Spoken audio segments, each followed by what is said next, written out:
Who could have foreseen this happening right here, ladies and gentlemen?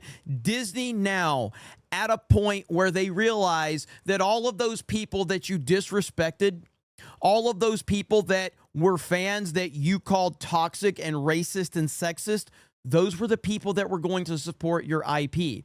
And all of the weirdos that you pandered to don't actually support it. They'll get on social media, they'll talk about it, they'll claim that they love it, but they don't actually support it. We've been talking about this for longer than I can remember at this point. We have been talking about this so long that I don't even make videos about it anymore because I just don't care. Because Disney has shown, Hollywood has shown that they don't actually care about the fans. So now you have Variety doing Disney's dirty work for them, trying to signal that Disney needs to win back this audience that they actively disrespected. I could not believe this headline when I saw it. And if you remember, Chris Gore actually predicted this a long time ago, and he repeated the tweet right here, turning Star Wars and Marvel from a boy brand into a girl brand will prove to be the costliest decision in movie history. Hashtag make Marvel male again. This was a controversial thing when he first said it. Not so controversial now in Trump's America in 2025 because common sense is starting to return, and we're not there yet. Woke is not completely dead.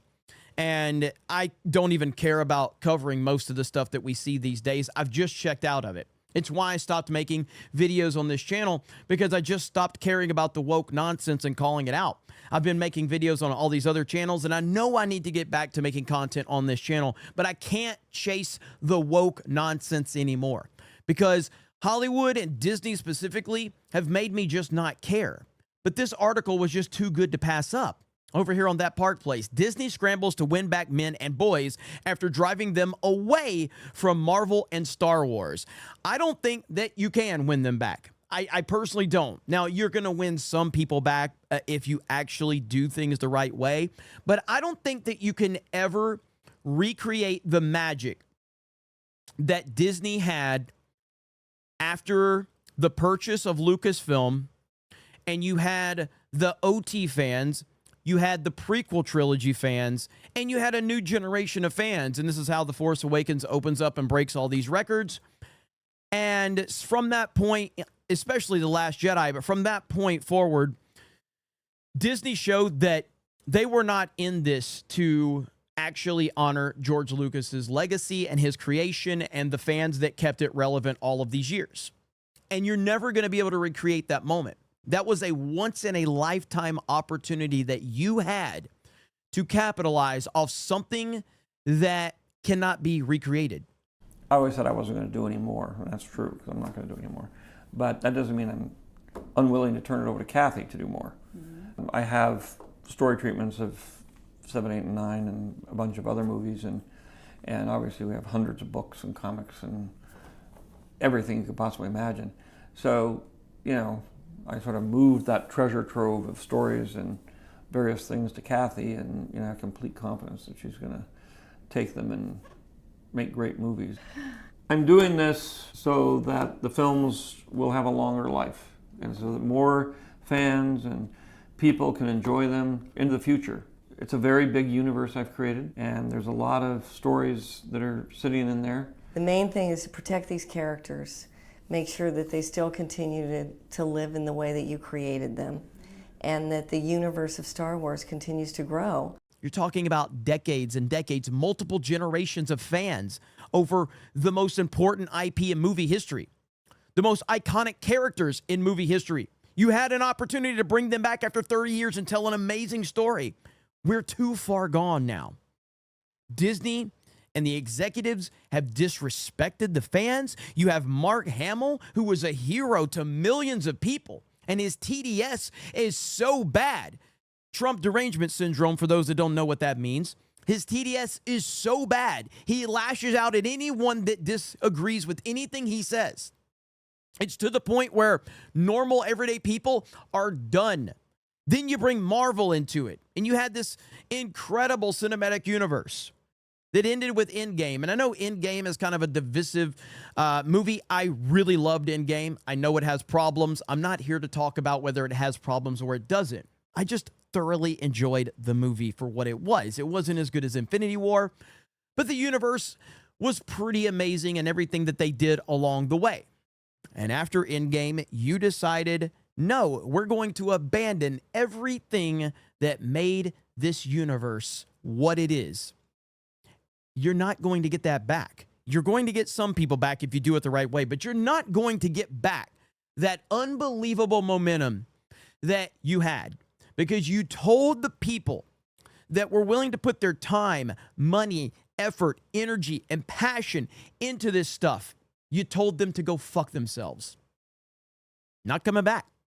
For years, Disney has been accused of alienating men and boys, the very audience that once made Marvel and Star Wars global juggernauts. Now, according to a Variety exclusive, the company is quietly admitting its mistake. Executives are instructing their film division to create content specifically targeted at Gen Z males, boys, and young men between the ages of 13 and 28, who Disney has been pushing away for years. Amazing.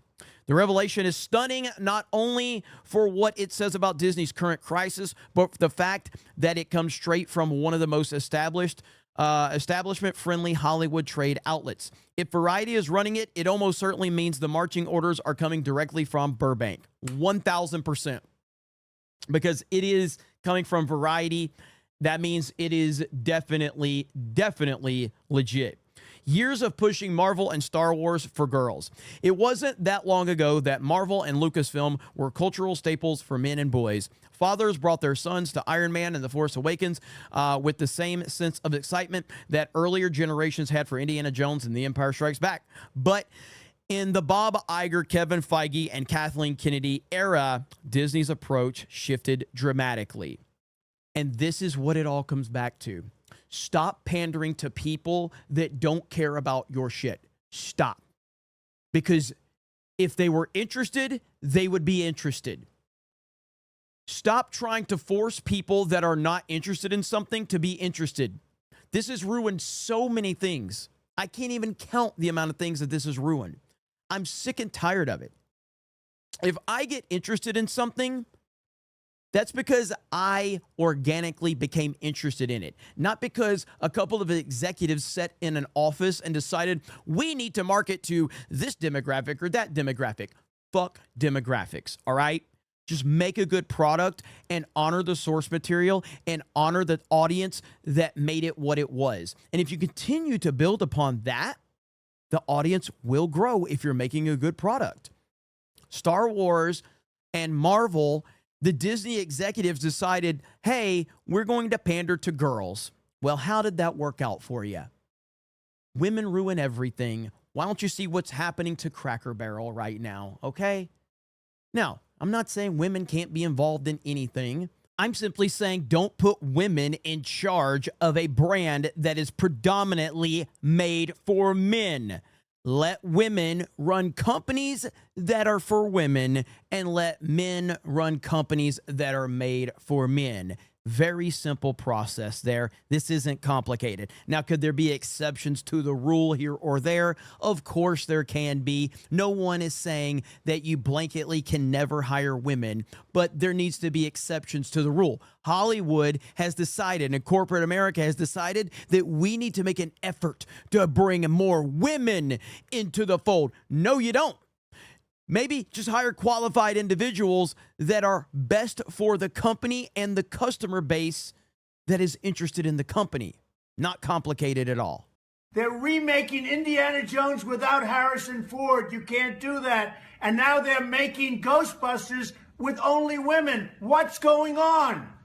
Superheroes and Jedi were reimagined, reshaped, and in many cases sidelined as the studio rebranded its most valuable franchises to appeal to female audiences instead. That wasn't a small adjustment.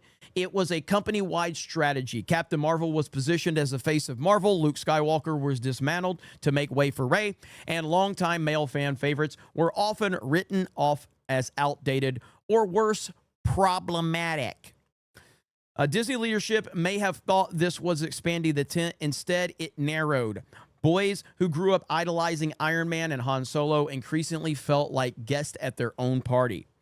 The Variety bombshell. Enter Variety, which this week reported that Disney has charged David Greenbaum, the studio executive who took over live-action films in 2024, with developing original IP aimed at Gen Z men and boys. The age bracket given was 13 to 28 isn't an accident. This is exactly the audience that Marvel and Star Wars once dominated, and exactly the one Disney has struggled to keep. And there's Pedro Pascal, someone that if you want success, stop casting this guy in your projects, please.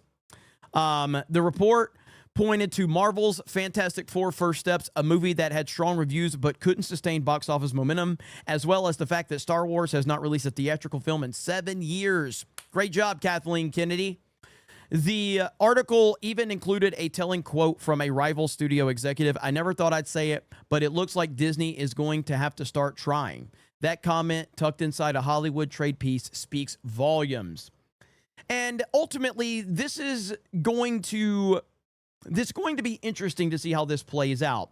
I mean, again, this right here from Chris Gore, this says it perfectly. And again, I don't have the original tweet when he made this, but this was always going to happen. It was always going to happen. My channel had been talking about it for years until I kind of stopped caring about getting mad about woke Hollywood and worrying about it, because I truly believed that if fans would have made their voices heard back during the Last Jedi and the Rise of Skywalker days, I truly believed that we're going to make a difference. And after the Rise of Skywalker came out and failed, while yes, it did make $1 billion, but it made 50% less than The Force Awakens. You lost 50% of your audience on the third film of the sequel trilogy. On no planet is that a good thing. And it was obvious that it's not a good thing because we haven't seen much on the big screen since then. And of course, The Mandalorian came out and you got a big pop from that. But it showed me that they don't actually care about anything that the fans have to say. They just don't. And they continue to move in this social justice direction with identity politics. And you had a bunch of fucking weirdos with pronouns in bio that they were pandering to, that were on social media calling everybody a racist and a sexist and yada, yada, yada. And it just got to a point where I just realized, like, it doesn't matter. It really doesn't matter what the fans have to say about this. It doesn't matter because we've already been proven right. We were proven right with The Last Jedi. We were proven right about The Rise of Skywalker. We were proven right with the Marvel after Endgame phases. We were proven right. And we've been proven right every step of the way, but it doesn't matter. Now they're at the point, because of Trump winning, and yes, this is a huge piece to the puzzle.